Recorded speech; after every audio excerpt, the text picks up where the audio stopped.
accountability so hard after weight loss surgery? Are accountability partners and other accountability measures really all that anyway? What's behind your resistance to these accountability tools? How can you put this in perspective to be as successful as possible?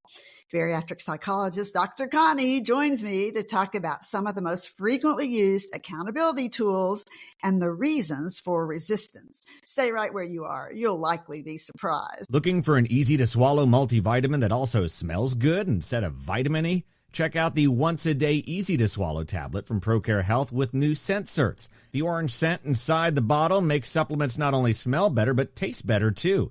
It's a whole new way to experience your once-daily vitamin. Visit ProCareNow.com and use code Susan10 to save 10%. Hi, I'm registered dietitian nutritionist Dr. Susan Mitchell, ex-radio dietitian turned podcaster. You're listening to the Bariatric Surgery Success podcast, episode number 158. Are you frustrated with all the confusion, all the misinformation when it comes to nutrition, especially bariatric nutrition? Eat this food? No, don't eat that food. Try fasting. Try the keto diet. Heck, just reset your pouch. It's enough to make you throw up your hands and say, forget about it. I don't know what to do. Well, I do. I know what to do. It matters where you get your nutrition information. When it comes to bariatric surgery, nutrition is specific. So let's cut through the nonsense. Let's get the accurate nutrition information you want, you need right now. Simple, actionable strategies that work. I want you to feel well, get out there, do all the things you want to do. And that's why I created Bariatric Surgery Success, just for you.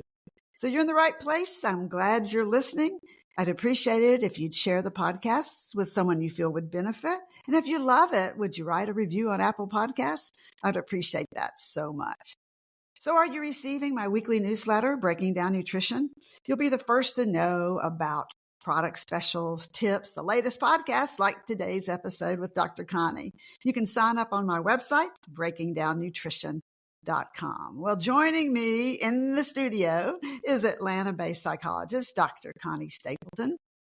If you're a regular listener, you know that when Dr. Connie comes on this show, she brings her A game every visit. She doesn't hold back. And she shares all her vast experience in the mental health aspect of bariatrics, which is a lot of great experience that she so freely shares with you. And you can find her links, all the links to her website, her books, et cetera, as well as her podcast called Bari Aftercare in the show notes. Hello, Dr. Connie. Hello, Dr. Susan. Why does it seem like a long time since I've seen your beautiful face? Oh, I guess we had the holidays and everything else going on, right? And here we are again in a brand new year and almost the end of January. I don't know where it goes. It is. I know. It's crazy. It's but good we're to glad see you. You're here. Either way. Yeah, you too. Thanks. You know, I'm thinking about accountability because with anything in life, you have accountability. Or you should, of some type. And it has great rewards. So research tells us it works and works well. Yeah. Why, then, is it so hard after weight loss surgery? What's behind all this resistance to accountability? It's so interesting because exactly what you said, accountability measures, accountability tools are absolutely shown, no question, to really increase a person's likelihood of meeting and sustaining their goals. So they're very, very helpful, but there's fear behind these, which if you think about the bariatric population makes a lot of sense because so many of the people that we are blessed to work with have been through so much. They've tried and they've struggled and they've tried and they've struggled. So there's this fear of, I'm afraid to fail.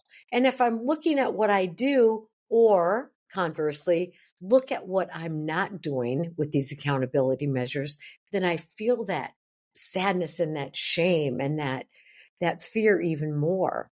And then on the other hand, there's fear of, well, what if it works? Fear of success, right? Yeah, fear of success. I don't know that life. I know the life of this cycle, this continual, replaying of gain and lose. I know how to do this. I don't know what waits for me out there. So there is some fear of success, which is also valid. And As I'm then, listening, I'm hearing you say then that it sounds like fear is an issue for success, but fear is an issue for failure. Talk a little bit more about fear itself here, because it sounds like that's a big part of accountability. it really is. Because again, if you look at the trajectory and the patterns of a lot of the people that we've worked with, Yeah. they've felt humiliated, they felt shamed, they felt embarrassed when that didn't work, and then the family and the people who are not great supporters make fun of them or tease them or say, "Oh yeah, now And even that's the going to work." bullying that we've talked about, being bullied along the way, is all part of this too. Absolutely. And so who wants to face that ever again? And so it's like, I don't even know if I want to try because I'm so Yeah. afraid of what I might experience. And then there's sometimes it's a mentality thing like, those things don't work. I've tried it before. So it really occurs to me that your motive, the motive behind accountability matters. Are you using accountability for yourself? Are you using it to Mm. please others? If so, that's never going to work, right? When we try to please someone else. Talk about that. That is such an important point. And so many people, regardless of what your struggles in life are people Yes. pleasers. And Oof. so we do things to get the approval of our parents. And some people have struggled for their parents to accept their weight forevermore. They've tried forever to lose weight to please mom or to get dad's approval. And if you use accountability because somebody suggests it or because you're trying to please another person, Mm-hmm. now you've got only the fears we've talked about, but maybe the fear of letting that person down. Wow. And sometimes that can be a motivating thing, right? I don't want Yeah, to let them right. down, so I'm going to keep Sure. going. But for some people, it's like, I just can't bear letting them down again or hearing what they're going to say to me that's going to discourage me again. I mean, it might be a good thing in the beginning to get you going, but I don't see how that kind of motive ever makes you successful, because at some point this is really all about you. It isn't about what someone else thinks about you, positive or negative. Well, we'll be back in a moment and we'll talk more about specific ways to view accountability in a positive, helpful way. Bariatric Surgery Success is thrilled to partner with New Hope Girls, Women Empowering Women. They offer a discount to our community. Code TRANSFORM to save 15% and celebrate our shared commitment to transformation. Shop their beautiful bags at newhopegirls.com. Okay, Dr. Connie, let's get more specific, because we always love the how-tos, right? The how-tos Right. and the what can we do's right now. What are some ways to think about accountability in a positive way instead of this, I'm just doing this for someone else? Yeah, I'd start by asking yourself that question. What is my reason for doing this? And if it is about somebody else, talk through that with a friend or a coach or a mentor or a peer. Talk through it, because it has to be internally driven. Like, I want to succeed for me.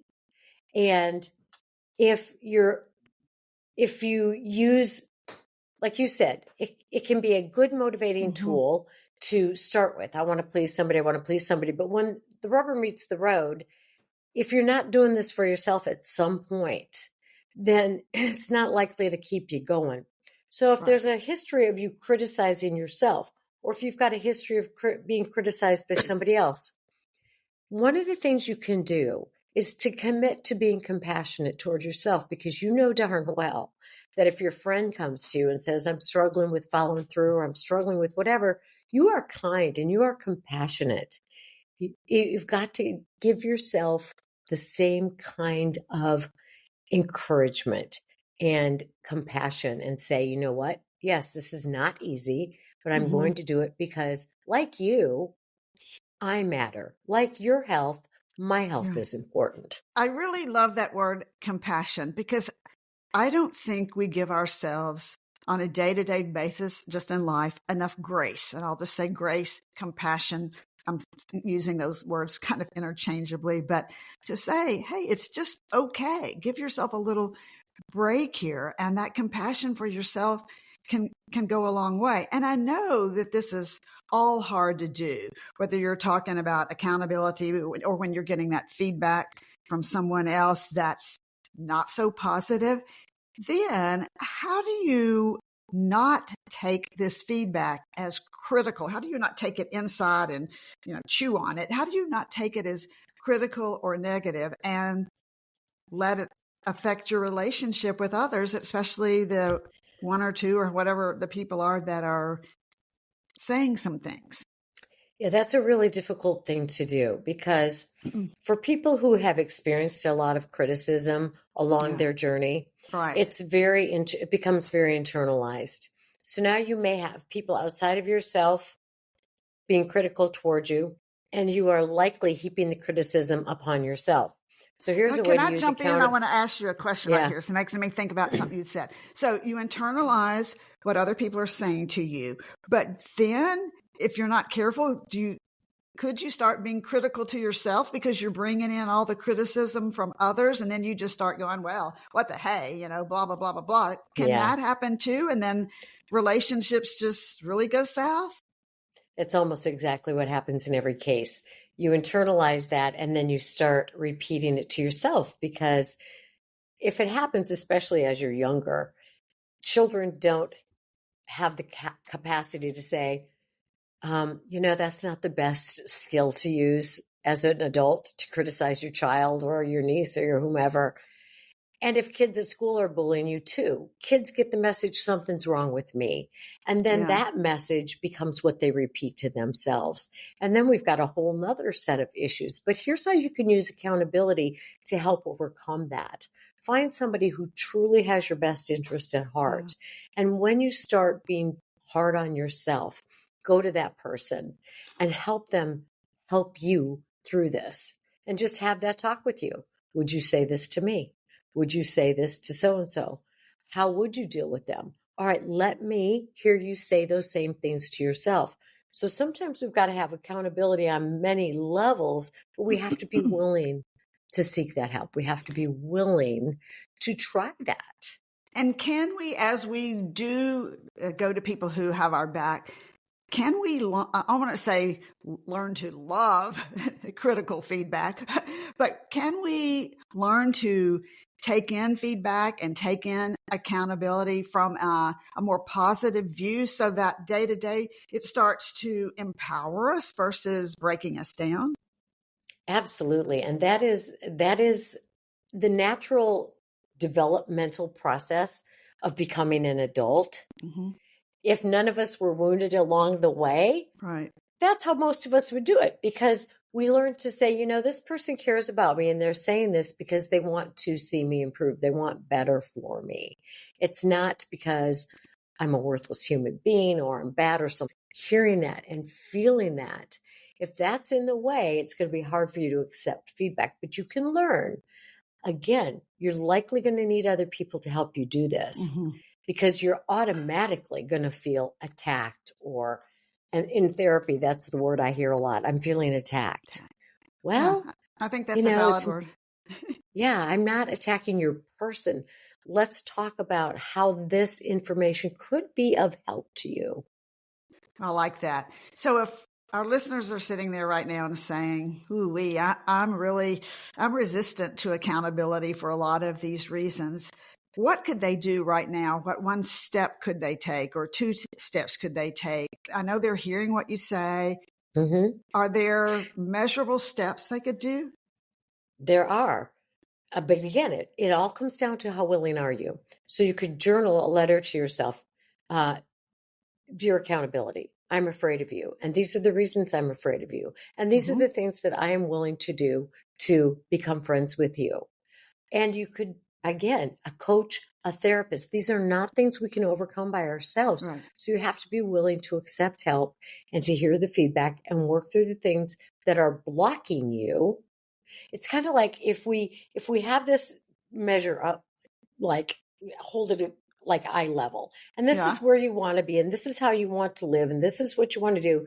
But your performance, hold your other hand at about chin level. There's a gap between who you want to be and how you are being and thinking and behaving. So in that gap are the things we need to address so we can improve. And it's worth it because people who learn to accept feedback as feedback, this is something that may help you. You might want to try this. This doesn't mean you're a bad person or incompetent or the things you've told yourself. They become the highest performance. And it's not just in the weight loss journey, it's in whatever you do. So it's really looking at it as a tool in your toolbox from a positive standpoint, instead of seeing it as something where you're just going to get negative feedback, but changing that and saying, I'm going to learn from this. I'm going to use it in a way to help me be better. All right. What haven't you told us that you want to leave us with today? When it comes to accountability, when it comes to that resistance and you want to move past that, and I like writing this letter idea to accountability. Here's why I'm afraid of you. What haven't you told us that we need to know today? That everyone who's listening is capable of this. Everyone is capable of doing these things. Everyone is capable of overcoming the negative self-talk.